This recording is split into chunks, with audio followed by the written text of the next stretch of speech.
इनेलो नेता हाजी सोहराब ने कहा कि जिले में इनेलो पार्टी तब्दीली जनसंवाद कार्यक्रम शुरू करने जा रही है। इस कार्यक्रम के तहत गांव में जाकर इनेलो पार्टी के प्रति लोगों को जागरूक किया गया तथा पार्टी की नीतियों के बारे में लोगों को बताया जाएगा। उन्होंने कहा कि तब्दीली जनसंवाद कार्यक्रम 1 जनवरी से नूंह विधानसभा के गाँव आकेड़ा से शुरू करने जा रहे हैं। इनेलो नेता हाजी सोहराब ने कहा कि मेवात इनेलो पार्टी का गढ़ रहा है। इस बार भी इनेलो पार्टी की 3 सीटों इंडियन नेशनल लोकदल की होगी। इसके साथ साथ लगाते हुए पलवल व गुरुग्राम जिले के हथीन में सोहना की सीट भी इनेलो पार्टी की होगी। इनेलो पार्टी की जिला कार्यकारी अध्यक्ष हाजी सोहराब ने पत्रकार वार्ता कर कहा कि भाजपा सरकार ने जो ड्राइवर के खिलाफ कानून बनाए हैं वो पूरी तरह उनके खिलाफ है।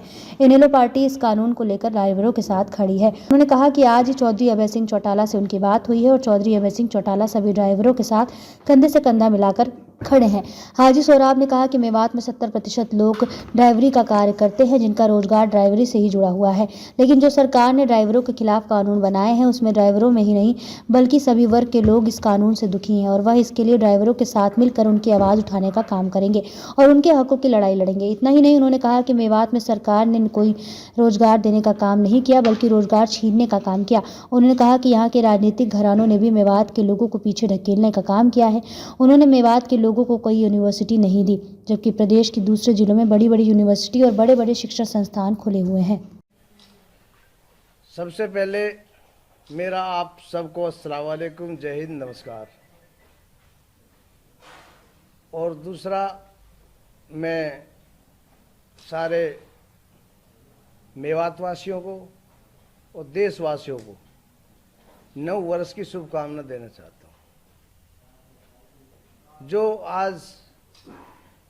जो हमारा कॉन्फ्रेंस का जो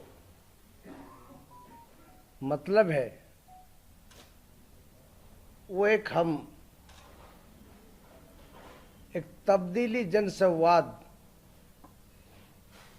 हर गांव हर घर जाना है और अपनी इंडियन नेशनल लोकदल पार्टी की जो विचारधारा है, जो मांग, जो हमने अपना घोषणा पत्र है, उसको जन जन तक पहुंचाना है। क्या तब्लीगी आएगी और किस तरह के मुद्दे रहेंगे? देखो, आप देख रहे हो बहुत सालों से, मैं तो सालों से कहूँगा, जब से हरियाणा अलग हुआ है, जब से हमारे मेवात में 3 घरानों का राज जो एक मुश्त चला आ रहा है, तो वो सबके सामने है।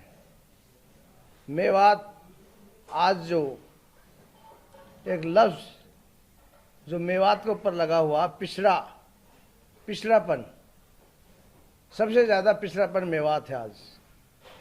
और ये मैं सोचता हूँ कि जो हमारे जो रहनुमा थे, जो पुराने जो राजघराने थे, ये इनकी देन है, क्योंकि इन्होंने मेवात को जानबूझकर पीछे रखा। ना तो शिक्षा पे ध्यान दिया, ना किसी रोजगार पे, ना मेडिकल पे, ना हमारी लड़कियों के लिए कोई यूनिवर्सिटी पे, ना सड़कों पे, मतलब हर चीज़ पे इन्होंने अनदेखी की है। सिर्फ ये दोनों घराने, नूह से तो दोनों घराने, बल्कि तीसरा घर भी है मरहूम चौधरी रहीम खान का, वो भी इस राजनीति में सक्रिय रहे हैं, नूह में भी रहे हैं। तो मैं मानता हूँ इन्होंने जानबूझकर मेवात को पीछे रखा है।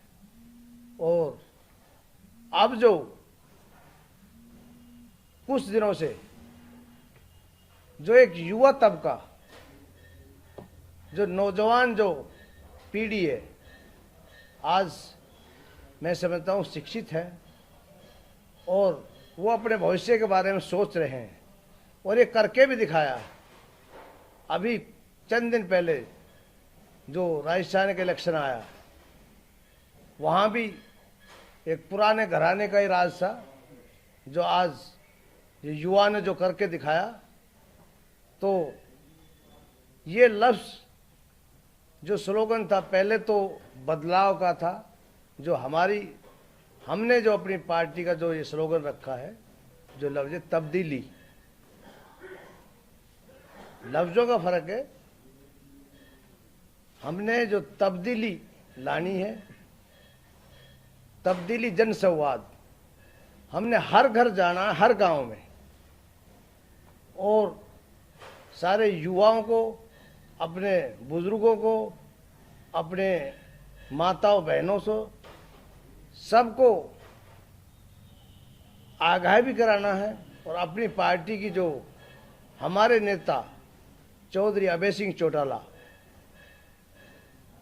उसका एक ही नारा है और पूरा हरियाणा उस पर मोहर लगाता है, जबान के सच्चे हैं, वचन के पक्के हैं, जो कहते हैं वो करते हैं। जो उन्होंने घोषणा पत्र जो बनाया दिया है, उसमें लगभग 12-15 जो वादे किए हैं। सबसे पहला वादा तो ये है, अब जो हमारे जो बीपीएल परिवार थे, उनके जो कार्ड जो काटे गए थे, जो गरीब परिवार थे, उनके राशन कार्ड जो पहले से चले आ रहे थे, वो कार्ड देते, उनको दोबारा से जो पहले सुविधा थी वही सुविधा देंगे, उनके राशन कार्ड दोबारा बनवाएंगे। दूसरा, जब मरहूम चौधरी देवीलाल ने जो पेंशन 100 रुपये से शुरू की थी, जब उन्होंने ये नहीं देखा था कि इसकी आय कितनी है और ये किस जाति से है, चाहे कोई गरीब हो चाहे अमीर हो, उन्होंने बुजुर्गों का मान सम्मान के लिए 100 रुपये की पेंशन शुरू की थी। आज जो ये गूंगी बहरी सरकार है, उस पेंशन को काट रही है। जो मरहूम चौधरी देवीलाल ने जो पेंशन बनाई थी, वो सबको एक समान थी। अब उस पेंशन को जिसकी आय, कहते हैं भाई जिसकी आय 1 लाख से ज़्यादा है, उसकी पेंशन काट दी।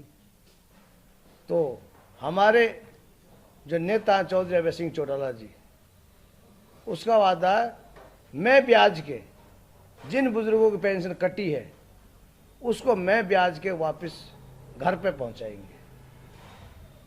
और वही पेंशन, तीसरा ये है, जो 100 रुपये मरहूम चौधरी देवीलाल जी ने जो पेंशन बनाई थी, उसको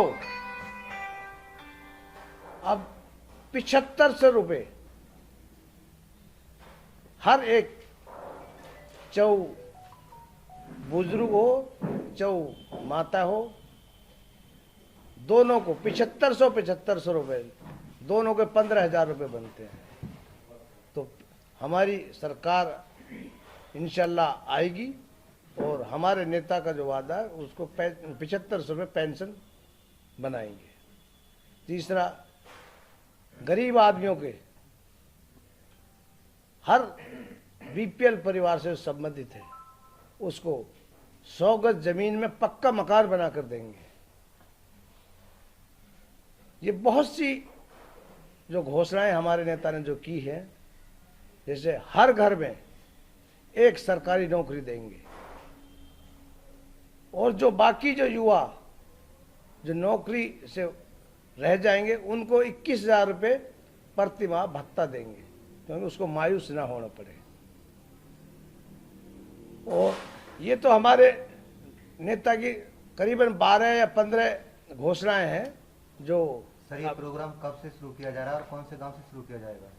हमने नई साल और हमारा जो आखिरी गांव है आकेड़ा, हम 1 तारीख से आकेड़ा गांव से ये तब्दीली जनसंवाद शुरू करने जा रहे हैं।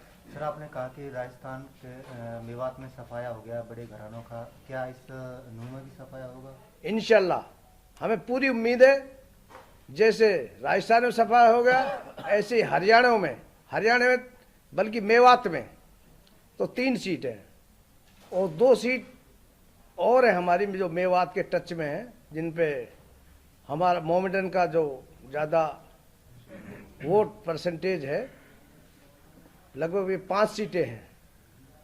तो मुझे उम्मीद है मेवात की ये 5 seat Indian National Lokdal party के खाते में जाएंगी। और हरियाणा में आगे आगे देखो होता है क्या। जो हालात जो आज देश के सामने है, आपके सामने जो मौजूदा सरकार है, इसका काम तो सिर्फ एक दूसरे को बांटना है, हिंदू मुस्लिम करना है, भाई भाई को लड़ाना है, और इन्होंने कुछ नहीं करना। क्या सर आप भी इनेलो पार्टी से टिकट मांगेंगे? ये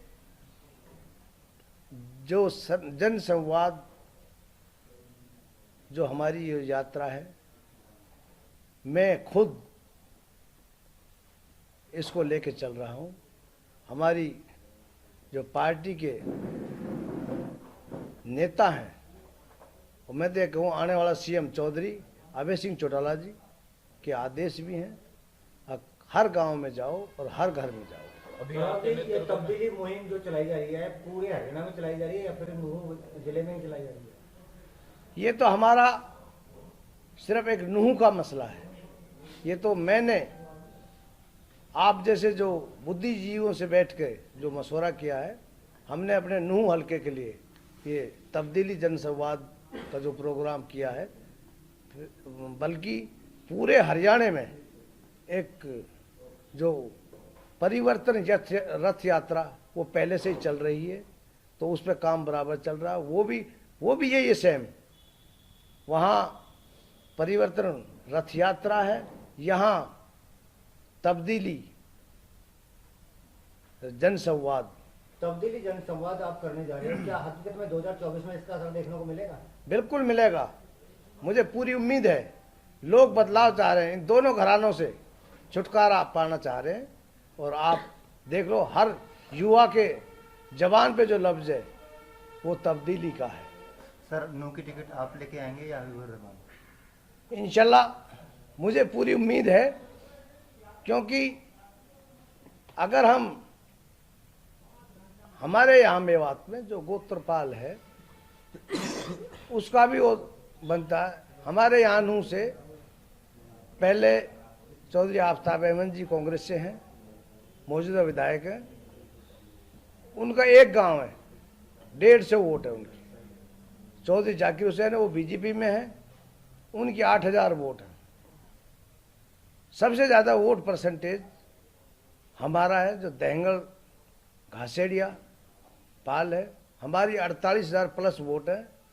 और हमारे साथ 24,000 हमारे जो जाट भाई हैं, वो हमारे जो दहंगल घासेड़िया उनके साथ में लगते हैं। तो सबसे ज़्यादा वोट परसेंटेज हमारा है, और हक भी हमारा ही है यहाँ से। और नायब साहब तो पहले भी 5 साल पहले भी 2005 में जब नूह में नगीना ब्लॉक इसी में था, पिनंगवा ब्लॉक इसी में था, तो उनकी जो गोत्रपाल थी, वो डाक बज्जा बोलते हैं, जब उनकी वोट थी। अब यहाँ मैं तो ज़्यादा नहीं कि पार्टी में जो कोई आता उसका स्वागत है। और मैं तो ये कहूँ, अगर चौधरी जाकिर भी अगर आ जाता, हमें तो उससे भी कोई गुरेज नहीं है। और अगर आफ्ताब भी कांग्रेस छोड़ कर आए तो हमें तो उससे भी कोई गुरेज नहीं है। लेकिन मुझे उम्मीद है इंशाल्लाह टिकट का हकदार मैं हूँ, और मुझे पूरी उम्मीद है पार्टी मुझे टिकट देगी। एक लास्ट सवाल है जी, आज का एक ट्रक ड्राइवर का मामला है जो 10 साल की सजा का मामला है। ट्रक ड्राइवर गुस्से में है, आप इसमें क्या प्रतिक्रिया देना चाहेंगे अपनी तरफ? बिल्कुल आपने सही फरमाया।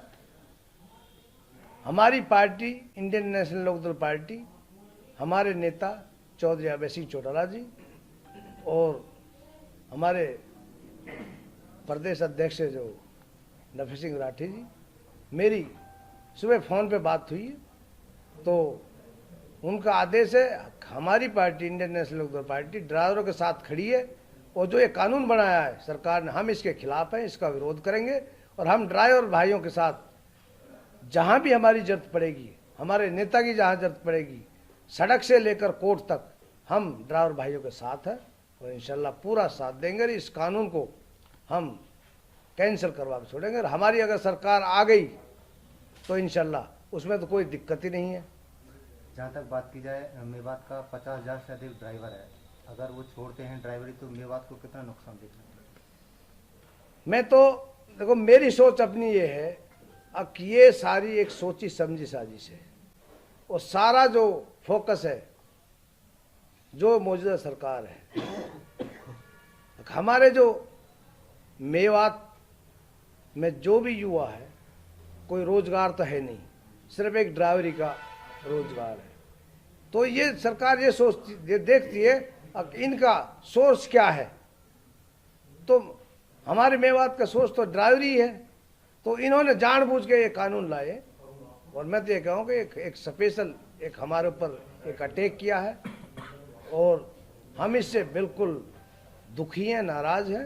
अब हमारे पास एक ही तो रोजगार है ड्राइवरी का, सरकार नौकरी देती नहीं है, ना हमारे मेवात में कोई यूनिवर्सिटी है, ना कोई भी तो फैसिलिटी नहीं है जो हमारे बच्चे पढ़ लिख के, जैसे और इस डिस्ट्रिक्टों में जो एक यूनिवर्सिटी जो स्कूल हैं जो हब बने हुए, इधर महेंद्र के साइड में देखो कैसे कैसे कॉलेज बना रखे। हमारे जो ये नेता हैं, मैं तभी तो कह रहा हूँ, इन जो खानदानी जो हमारे नेता हैं, इन्होंने इस मेवात को जानबूझकर पीछे रहे। नहीं, इनके पास कोई पैसे की कमी है क्या? इन्होंने पैसे लेकर मतलब वहाँ तक ऑस्ट्रेलिया तक ज़मीन खरीद रखी है, यूपी में ज़मीन खरीद रखी है दोनों घरानों ने। और यहाँ क्या एक ये यूनिवर्सिटी नहीं बनवा सकते, एक प्राइवेट कोई कॉलेज नहीं बनवा सकते, हमारी बहन बेटियों के लिए कोई स्कूल नहीं बनवा सकते। लेकिन इनको ये पता है अगर मेवात अगर पढ़ लिख गई तो हमें कौन पूछेगा, तो इसलिए इन्होंने जानबूझ के पीछे धकेला मेवात को।